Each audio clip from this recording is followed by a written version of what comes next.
हरे कृष्णा। ओम नमो भगवते वासुदेवाय। आप सभी का स्वागत है हमारे चैनल पर।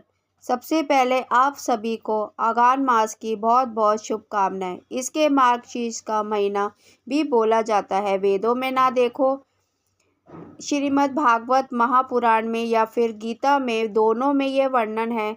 भगवान श्री हरि विष्णु स्वयं कहते हैं, जैसे कि नदियों में गंगा मेरा ही स्वरूप है, पेड़ों में पीपल मेरा ही स्वरूप है, ऐसे मासों में मार्गशीर्ष मास अर्थात जिसको आघान मास भी बोलते हैं, वो मेरा ही स्वरूप है। अर्थात आघान मास भगवान विष्णु जी को बहुत ज़्यादा प्रिय है। आघान मास में आपको क्या करना चाहिए, क्या नहीं करना चाहिए, चलिए जानते हैं। आघान मास का पावन महीना शुरू हो चुका है। आघान मास में आंवले के पेड़ की पूजा का विशेष महत्व है। दूसरा, आघान मास में शंख का विशेष महत्व है। ऐसा बोला जाता है, शंख जो है वो माता लक्ष्मी जी का भाई है, क्योंकि माता लक्ष्मी जी भी समुद्र मंथन से प्रकट हुई थी और शंख भी समुद्र मंथन से प्रकट हुआ है, तो शंख को माता लक्ष्मी जी का भाई कहा जाता है। कहते हैं कि आघान मास में किसी शंख की पूजा अर्चना वंदना करने से तो हमें भगवान श्री हरि विष्णु जी के हाथ में जो शंख विराजमान है, जिसको पंचनंद शंख बोलते हैं, उसका फल प्राप्त होता है। आघान मास में ना शंख की पूजा से संबंधित हमें एक रात को शंख में पानी भर के रखना चाहिए। रात को जब आप शंख में पानी भर के रखोगे, सुबह उठकर स्नान करके पूजा करने के लिए जाओगे, तो वो शंख का पानी आपको पूरे घर में छिड़कना है। अगर घर में कोई नेगेटिविटी होती है तो ठीक हो जाती है, वो घर शुद्ध हो जाता है। शंख की पूजा अर्चना वंदना करनी चाहिए। देखो, मंदिर में 2 शंख रखना चाहिए। एक वह होता है जो हम बजाते हैं और दूसरा वो होता है जिससे हम अपने श्री हरि विष्णु को स्नान कराते हैं।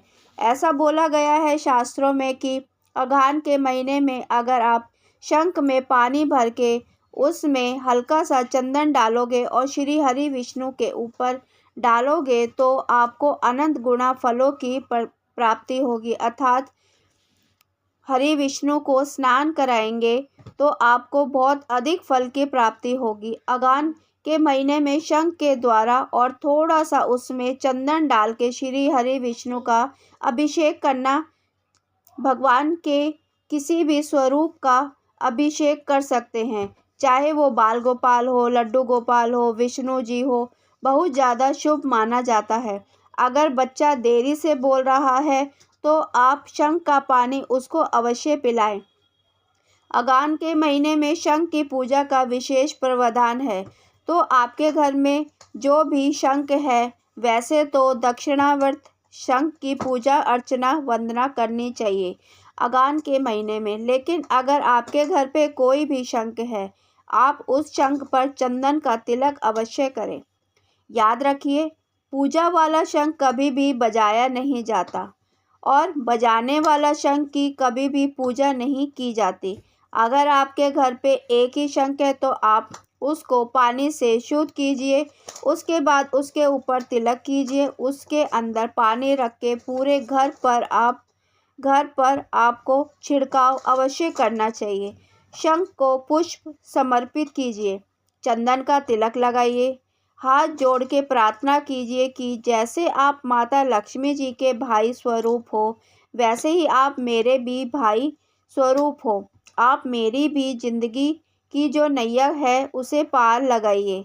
शास्त्रों में सभी की पूजा अर्चना का उल्लेख है, जैसे घंटी की पूजा हम रोज ही की जाती है, अर्चना करना, गरुड़ जी की पूजा आदि का प्रावधान है। लेकिन अब आंवले के पेड़ की पूजा अर्चना बहुत विशेषकर है। हमें आघान मास में आंवले के पेड़ की पूजा अर्चना भी अवश्य करनी चाहिए। आंवले के पौधे पे रोज एक दीप दान का आप लोग संकल्प अवश्य लीजिए। इस महीने की आपको दीप दान अवश्य करना है। जल भी जरूर चढ़ाना है। रविवार वाला दिन छोड़कर आप रोज आंवले के पौधे में दीप दान कर सकते हैं। और आंवले का पौधा मंदिर में लगाने का विशेष महिमा कही गई है। इस महीने में मथुरा वृंदावन जाने की बड़ी महिमा मानी जाती है। आप मथुरा वृंदावन जरूर जाइए। मथुरा में आप लोग कुछ दिन निवास अवश्य कीजिए। इस महीने मथुरा निवास की बहुत ही बड़ी शास्त्रों में महिमा कही गई है।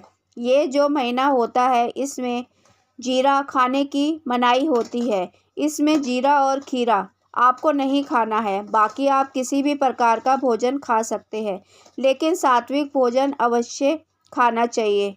अगर मैं बात करूं ताकि कार्तिक मास जो श्री हरि राधा जी द्वारा निर्मित है, वह भी श्री हरि विष्णु को बहुत प्रिय है।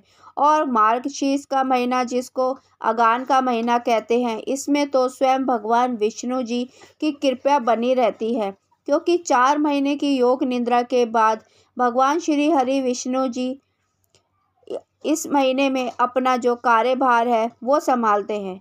और जो भी भक्तों ने 4 महीने तक उनकी पूजा आराधना की है, पूजा अर्चना की है, अत्यंत उनको फलों की प्राप्ति देते हैं। तो इस महीने को व्यर्थ नहीं गंवाना चाहिए, कुछ ना कुछ अवश्य करना है। एक रात्रि चाहे बेशक मथुरा में रहें, वृंदावन में गुजारो, लेकिन अवश्य गुजारनी चाहिए। आपको अगान के महीने में भगवान श्री हरि विष्णु की पूजा, आंवले के पेड़ की पूजा, तुलसी महारानी की पूजा का भी विशेष महत्व है। अगान के महीने में दूध और दूध से संबंधित चीज़ें खाने का भी विशेष महत्व है। अगान के महीने में बैंगन, जीरा और खीरा खाने की मनाही होती है। आप ये सब्जियां ना खाएं। अगान के महीने में जो गर्म कपड़े होते हैं, क्योंकि इस टाइम सर्दियां शुरू हो जाती है, तो आप गर्म कपड़ों का दान आदि कर सकते हैं। हरे कृष्णा। भगवान श्री विष्णु जी की कृपा आप सभी पर बनी रहे। अगान महीने की आप सभी को बहुत बहुत शुभकामनाएं। हरे कृष्णा। ओम नमो भगवते वासुदेवाय।